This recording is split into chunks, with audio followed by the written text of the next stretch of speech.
Jeremy, welcome to the show. Thank you for making time for this. I understand you have a show to play pretty soon. I do, yeah. I gotta go rock the Germans. You're a trooper. Yeah, I'm a hard worker, bro. That's all I do. Well, I gotta say, you guys have been a band. I still think of you guys as a newer band because I'm old. But you've been a Sure. band for like what, 17 years now, right? Something like Yeah, that. it's 17 in October. It's crazy. What a wild world where the Devil Wears Prada is almost 20 years old. I think we were planning on getting a year out of it, so it's pretty nuts. So what keeps you going, and how do you feel about being kind of one of the elder statesmen of your Mm. kind of scene?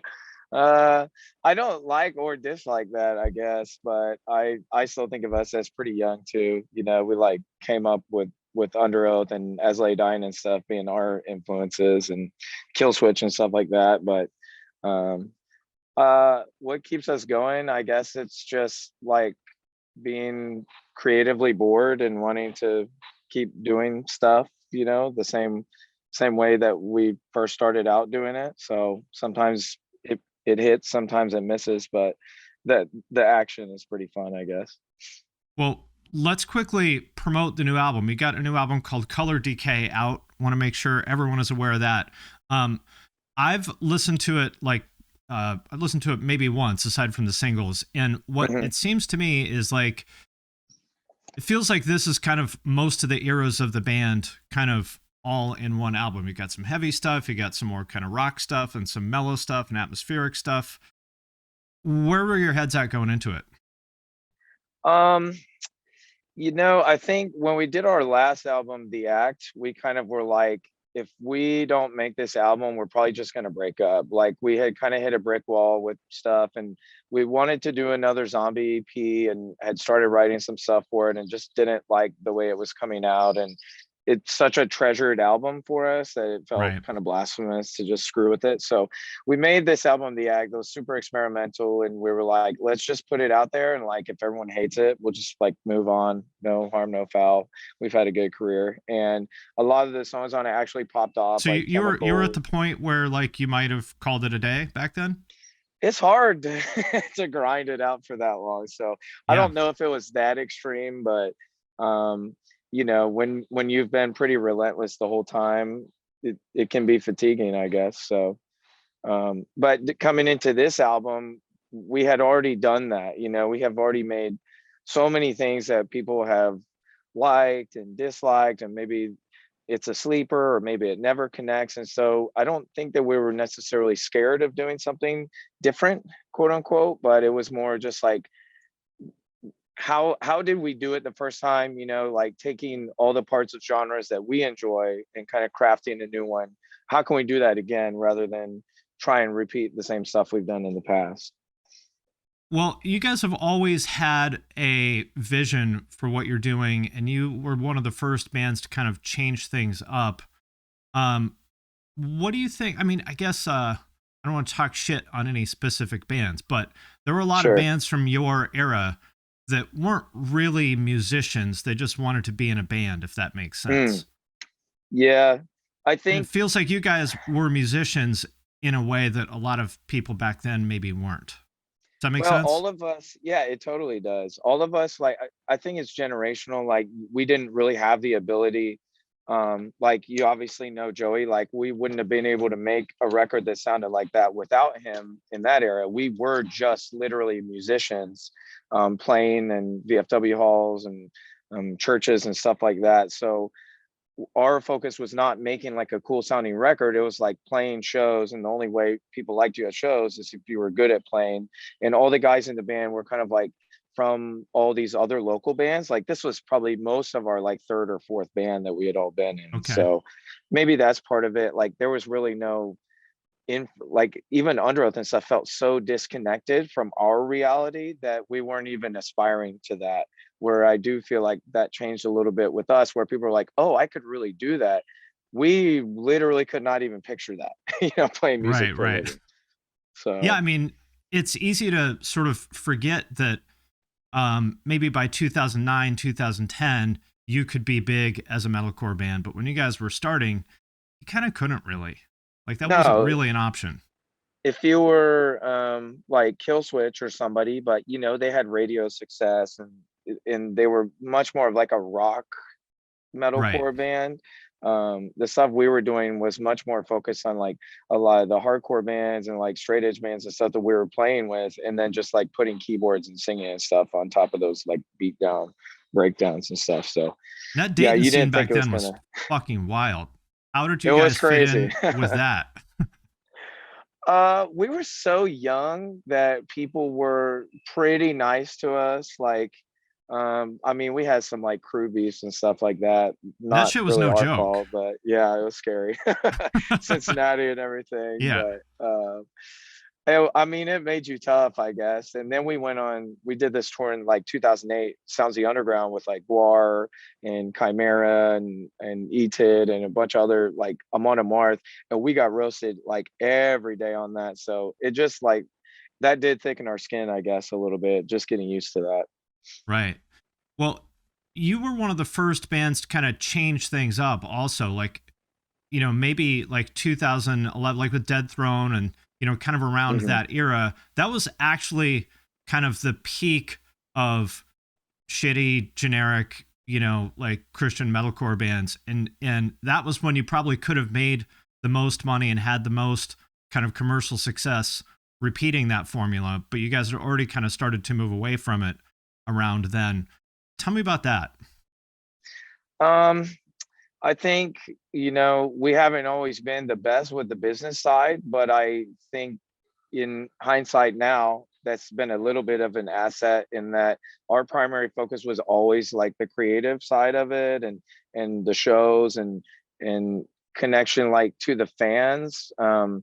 I think there was a couple years, like, I won't roast like any of our albums because people like them and I don't like to talk bad on stuff that people like, but there's a few things that I probably would have done differently. But it's just part of the journey. It's hard to criticize yourself when you actually were doing the best you could in that Right. time.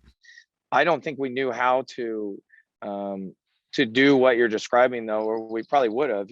We just we had been batting 100 for so long that I don't think we felt invincible. It was just we really didn't consider like, oh, something couldn't pop off if we liked it. So there's some good lessons in there, learned. And definitely, me personally, within the band, I'm much more focused, especially now, on like the marketing side of it. And like, once we have the songs done, like how do we best put these out in the world in a way where people can absorb them the best, and not just, I mean, you have to be smart nowadays. You can't just like put a record out and hope people listen to it. That's just not really how it works. Right. And, labels don't have the same kind of pull as they did 15 years ago.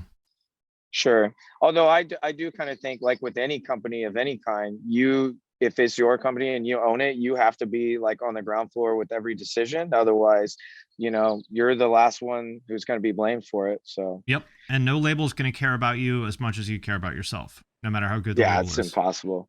They Yep, just never will. that's true. Yeah. But I think that experimentation, even if some of it maybe didn't work out the way you wanted it to or whatever, I think that's why you guys have the kind of loyalty that you do now. Because if you look at a lot of bands from, your era, very, very few of them are still around now and are like respected in the way that you guys are. Sure. Yeah, I think you're right. I mean, we've always been kind of a fan first band and a live show first band. That's always been our sort of like core focus. And so even though we'll do some weird stuff on the records and stuff, if we play a song and it doesn't land, it's just probably out of the catalog in our mind from then on. But I do think, I don't know, I feel very connected to our fans. They have a lot of really personal experiences, and you hear that so many times, it does start to seep into you of like, people do take this stuff more seriously than you might. And so Right. you kind of do have a responsibility to, I don't know, respect them, I guess, with that. You always hear bands say like, "Oh, we wouldn't be here without the fans," and sometimes maybe that sounds kind of corny, but it's true. Oh my God. You won't make a dollar. I Nobody will mean, be at your show. that's why whenever I do a Twitch stream, I always like thank everybody who showed up because they could be doing anything with their time, but they chose to hang out Yeah. with me, and I'm like sincerely grateful for that. Oh, I think you hit the nail on the head right there. Actually, like I talk a lot about that within my group of like, we'll be lucky if we get 5 minutes of somebody's time a week. So Right. what do we want to do with that 5 minutes? It's, people don't care about everything you do and pay attention to it all the time. Especially You need a now quick with, pitch. your fans are adults. It's not like back in MySpace when everyone's 15, just like living and breathing this stuff. They got families and kids and jobs and shit. Their life doesn't revolve around music anymore. Literally, literally. Yeah, you might be their entertainment once a month. So if you screw it up, they're not going to come back. Well, you also talked about the live show. What really converted me, I saw you guys on Warp Tour, I think it was 2009, maybe 2010. Hmm, And sounds right. I was fucking blown away. And I don't really care that much about watching bands. It was Sure. in either Columbus or Cincinnati. I don't remember which. And you guys fucking destroyed that place in a way that like no other band of that, like you guys were still a pretty young band then. That was nuts. Yeah, that tour literally made our whole career, honestly, in a lot. It made our whole scene, honestly, because I think '08 we had like us and Bring Me and August Burns Red and A Day to Remember and a couple Pierce the Veil, a couple of these, those are all heavy hitters now, and we Still to this all day, were yeah. just kind of like, Kevin was very cool about seeing that a new generation was coming in and not being afraid to piss off like the old people who were, not wanting that to be there. Yeah, he Right. was pretty revolutionary with that. I mean, I also saw, I don't remember if it was before or after that. You guys played some kind of secret show at the basement, which I also Yeah, we saw. did. It was like an underplay tour, like I think it was called Back to the Roots tour. So we did Oh, like that's three right. That's what shows it down was. there. Yeah. Playing a show like that at the basement is one thing, but controlling a crowd like that at 3 p.m., in a parking lot is another. How do you kind of bring that same energy to a huge venue like that? I mean, we are pretty crazy in our heads. Like when we go onto a stage, I expect to be able to dominate that space. Like that is my mind. I'm almost like an athlete or something. Like I don't go out there expecting to lose. I don't want to know the odds. Like I don't need the spread. I expect, you don't even have to like my music, but I will get you to have fun. And so I directly correlate the years that the band was successful and the years it wasn't with our ability to have fun on stage and convince other people to do that with us. Cause that's really all you have. It's like, you're an entertainer at the end of the day. If people aren't entertained, they don't care about your like weird riff or something. It's They not don't gonna be care. that good. No, No. they don't care. They want to have fun, and people lose sight of the fact that this is the entertainment industry. You're here to entertain Yes. people. Oh, 100%. It needs to be authentic, I think, to really like have longevity, Sure. but it's still got to be fun. Yeah. Yeah, and I feel like people lose sight of that, and I think that's a big part of why kind of a lot of the newer stuff isn't hitting the way that metalcore and metal in general was 10 or 15 years ago, because a lot of it's not fun. Yeah, that's true. I And that mean, doesn't mean you have to be Metallica is goofy, but it's hilarious, bro. Like they look cool. If you're coming in, you look like a like old man weirdo. Nobody wants to watch that. I mean, Dave Mustaine, say what you want about him, but he's always entertaining. Yep, yeah, exactly. I know I'm gonna watch any YouTube video pops up. Absolutely. Yeah. uh, Well, how do you feel about spending so much time on the road now as, an adult? Is that, I mean, it feels like mm, that would be really tough. it's hard, but also just taking the pandemic off. I think we all kind of like fantasize, like maybe I won't do this forever. Maybe we'll slow down and do everything like that and live a more normal life. But once we had that, you realize how addicted you are to that rush and that sort of experience. And it's not just that; it's really a fraternity. Like especially we've had so many people come in and out. The dudes that we have here, we all love each other. We want to be here together doing this all the time. So I was saying when I get back on the bus, every time I'm like, I hate this thing fits like a glove. I don't want to live in this little coffin, and yet I seem to want to. So Hey, at least it's not a van. yeah, exactly. Yeah, I'm probably all set on Yeah, that. living in a van in your 30s, Yeah, it's kind of rough. rough, but people do Yeah. it. They do. I commend them. That's very respectable, but it ain't for me.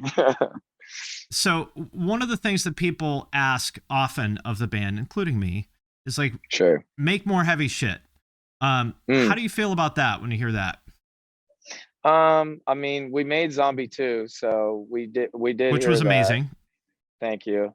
Um, that was, to me, that felt like a really sort of BDE move that I was a little scared to make because I was like, I know I love that record. Our other guitar player, Chris, wrote almost all the guitars on it. It's one of my favorite, records I've ever heard. And I know how precious it is to people. So knowing that, it was like really scary to kind of come in and not one up it, but like do something that can be a contemporary version of that. But I like the guys are very, very talented and they crushed it. And I'm proud of doing that. And I think that was, to me, that was a reassurance to the fan base of like, we're never going to be one thing. So even if you don't like the most current thing that came out, we're going to keep you guessing. We're always going to do something different. I think a lot of people thought Color Decay was going to be really heavy. And I was like, no, it's emotionally heavy. It's pretty, tough to listen to at times, but that doesn't mean it's what we're going to do next. And it's more just like a time capsule, I guess, of what we're feeling in that moment. Yeah. It doesn't bother It's, me though. well, it's cool to have, I would think anyway, that it's cool to have people wanting anything from you. You know what I mean? Like the Yes. worst thing is that people wouldn't care. Yeah, that's true. That's true. I mean, like that was the payback from doing the last tour that we did, and we smashed it. And it was like, man, like we really got to keep doing this because you can definitely find out this might be over. Sure. So do you see yourself doing this when you're, like 50 years old? Yeah, in some capacity. I mean, I'm like 34 and I'm jumping around like a 20-year-old now still. So um I really like it. I like entertaining people. I like connecting with people. We had like a roundtable meeting before we made this record and we were like kind of like, it's so lame, but we do this stuff like put your goals on a whiteboard and then at the end see if we got them. And one thing for me was like, I just want connection with people. Like there are certain songs I sing that are very emotional to me, and feeling that in the crowd is really therapeutic for both sides. And so, yeah, that I can't imagine not wanting to do that when I'm 50. I would miss that sort of thing. You mentioned connecting with people, which to me is kind of different from wanting attention, if that makes sense. Mm. Do you know what I Yeah, mean? I Like there's mean, people who are addicted to attention, but that's kind of a different thing.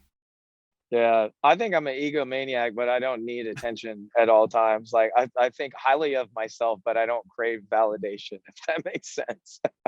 Well, I mean, Just if to all be you guys honest. wanted was validation, you would do things very differently.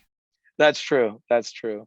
Yeah, I think it's like, you know, especially when someone is really being vulnerable lyrically, I do feel a sense of compelling to deliver that message effectively, like with my voice and with my songs. And so, uh, I f- I feel like the feedback directly relates to that. It's almost one to one. The more honest and raw you are there. So yeah, I guess that's part of it. I don't definitely don't need like attention or validation. I feel like that's an unnecessary evil that's part of making a business out of it. Is I run all the socials and like you literally know all the games you have to play and stuff, Yeah. but it doesn't bother me. It's more just a means to an end to do what I like. I don't like do it for the attention, I guess. That's kind of how I feel too, is like I like having conversations with people and I like sharing ideas and having my ideas challenged and challenging other people's ideas and stuff. Like I don't, if all I wanted was views, I would do things very differently, you know? Oh yeah. And I think that that's really a fundamental difference. Maybe I'm kidding myself, but I feel like being addicted to like attention and clout is a very unhealthy thing that will lead you to do a lot of shitty stuff that is probably not good for you as a human. But connecting with other people feels like a very healthy thing to me. Oh, big time. That's why I was looking forward to this conversation. I mean, like, I think you always speak your mind honestly, and there's a really I'm the type of person that says, like, if you're getting offended by something, that means you have an issue and not the person that said something, because that's your own insecurity manifest. I always thought it was funny when you like rib on us. Like, he's right. He's Well, right. I'm glad I appreciate you, taking it, in stride. Yeah. Feel free to, talk shit about me anytime you want. I'll take it too. I got nothing bad to say. I think you're a funny guy. I appreciate it.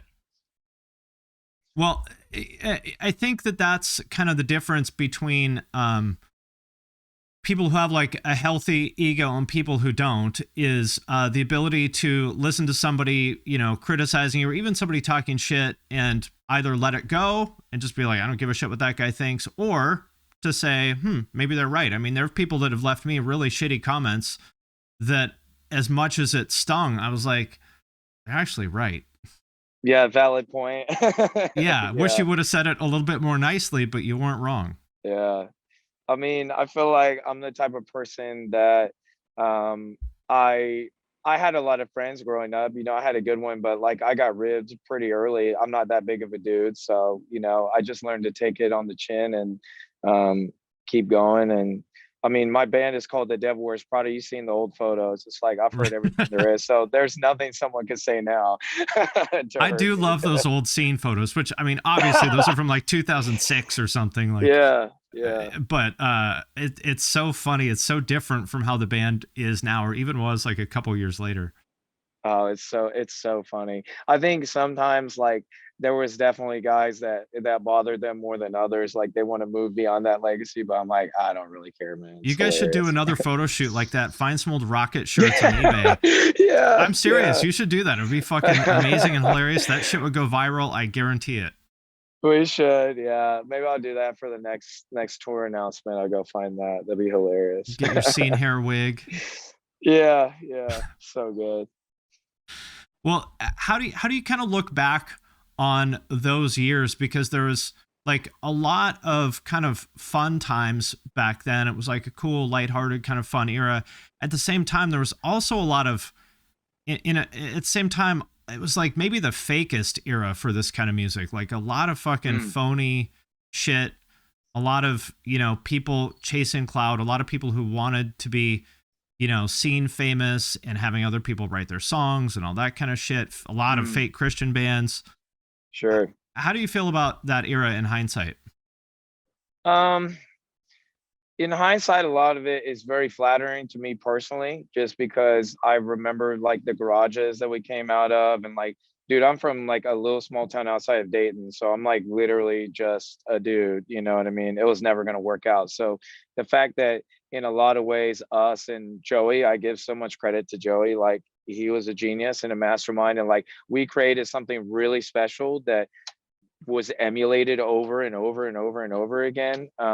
I think at the time, even sometimes I'm like, man, are they really jocking that? But like, it's super flattering now that you would make something other people would want to do as well. But yeah, I mean, I I think I didn't hang out with a lot of those people back then. I was mostly hanging out with like, the Day to Remember guys and the ABR guys and the Bring Me guys and architects and like all these dudes that we had I hung out with Caleb Shoma a lot too. It's like all these people that we were friends with that we started playing with. That was more my like scene of kids I was hanging out with. So I just didn't even really know any of the other people. I was like, whatever, do your thing, I guess. Right. Well, I won't keep it too much longer because I know you got a show to play in a little bit. But tell me, like, where do you see the band's music going in the next, I don't know, 5 years? Do you even know? Like you said, you write down these goals and stuff, so it seems like you're kind of thoughtful about this. But where do you think things are going to go? Well, I like to give credit where it's due. There is definitely a pathway. I know a lot of people rib the Octane stuff that people do, Including but me. sure, as you should. It's hilarious. But there are a lot of bands doing it creatively. Like I love that song "Animals" that Architects did. That really just, to me, it opened up a pathway that never existed. I grew up on like Limp Bizkit and Korn and Deftones and Blink, and that was sort of my introduction to aggressive music on the radio. The thought that literally all of my friends and I could be somebody else's introduction to that stuff is pretty cool. I think of it as just kind of one leg of the Hydra. You know, it's really not the primary goal for us. Obviously, you hear the record, that's not like most of our goal, but I like to see things that not necessarily are more accessible, but are just creatively challenging. John is a genius writer. I mean, the guy is psychotic, and like the way he crafts choruses that are a little more gripping than what other people are doing is really exciting for me. So, but I like to do some heavier stuff too. I have a lot of projects cooking up basically. So Okay. we'll probably spend the next year with Color Decay and really hammer that out. And we got to do a tour on it now and see how some of these things go live. But I think, you know, I don't know what it's going to look like in 5 years. I hope it's different though. That would be really boring if it was the same thing, because, you know, the singles weed themselves out. We're only playing a couple songs from each album we've ever done. So I Right. hope I it's mean, at new. this point, you got so much to choose from. Yeah, that's true. So are you one of these bands that writes on the road? We definitely have. We definitely have a lot. I think we're doing better at carving out space for doing it off the road. We kind of did a hybrid writing recording setup for this record. Like we literally tracked everything but the drums ourselves, just in little Airbnbs and stuff that we had rented. And that was a really creative process. But John, I mean, he can't stop. Like he's an addict, so he's constantly not an addict, but you know, he's Yeah, addicted yeah, to yeah. write. You gotta be careful. Like That's he's right. addicted to writing. And he's John always is an like working on addict. stuff. Jeremy tells all. Yeah, I mean, he's already got some stuff cooking, but we need to focus. You know, we want to wait a little bit. So It's, being on tour, playing shows, it's like on the one hand, you have all this downtime. On the other hand, you can't really do anything with it because it's, yeah, you know what I mean? it's fatiguing to do nothing, honestly. That's Yeah. why I run the business for the band, because I'm like, I need something to do, bro. Like, give me A an lot of Excel hurry sheet. up and wait. Yeah, Yeah. Cool. Well, exactly. I appreciate your time. I'll let you get on with your day. Good luck with the show today. Thank you very much for joining me, and make sure everyone checks out the new album. Go see the Devil Wears Prada on tour, and I will catch you guys next time you come through Seattle. Thank you, Finn. I appreciate you, man.